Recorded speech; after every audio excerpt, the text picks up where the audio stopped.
Menteri Komunikasi dan Informatika Rudiantara secara tegas mengatakan pemblokiran layanan telekomunikasi seluler sudah dilakukan secara bertahap mulai tanggal 1 Maret bagi para pengguna kartu seluler yang hingga batas waktu tanggal 28 Februari 2018 belum juga melakukan registrasi. Saat mengadakan kunjungan kerjanya di Kota Ambon, Rudiantara menjelaskan pihak secara bertahap sudah melakukan pemblokiran bertahap secara menyeluruh di Indonesia bagi para pengguna layanan seluler. Pada tahap ini, kata Rudiantara, pelanggan yang belum melakukan registrasi ulang kartu selulernya tak dapat mengakses layanan telepon dan SMS keluar. Tetapi adanya sejumlah masyarakat yang menjadi pelanggan layanan telekomunikasi seluler menyebut masih bisa melakukan panggilan dan SMS. Kata Rudiantara, dirinya memastikan bahwa melakukan panggilan dan mengirimkan SMS tidak lagi bisa dilakukan bagi pelanggan seluler yang belum mendaftarkan kartu dan identitas mereka. Menurut Rudiantara, yang hanya bisa dilakukan adalah registrasi melalui SMS ke 4444. Kendati demikian, ia mengaku akan melakukan evaluasi terhadap sistem ini guna meningkatkan layanan masyarakat.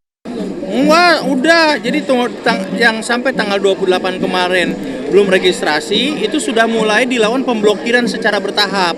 Tidak bisa menelepon, tidak bisa kirim SMS.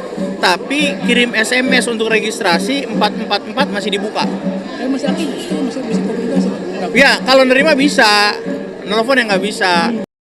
Ia pun menyarankan agar pelanggan melakukan registrasi menggunakan kartu keluarga ataupun NIK. Program ini dilaksanakan untuk meningkatkan kenyamanan para pengguna layanan telekomunikasi seluler. Menurut dia, setelah dilakukan pemblokiran total yang akan dilakukan pada 1 Mei 2018 mendatang, pemerintah dan aparat penegak hukum akan lebih cepat menindak pelaku yang melakukan kejahatan cyber seperti penipuan hingga penyebaran berita bohong.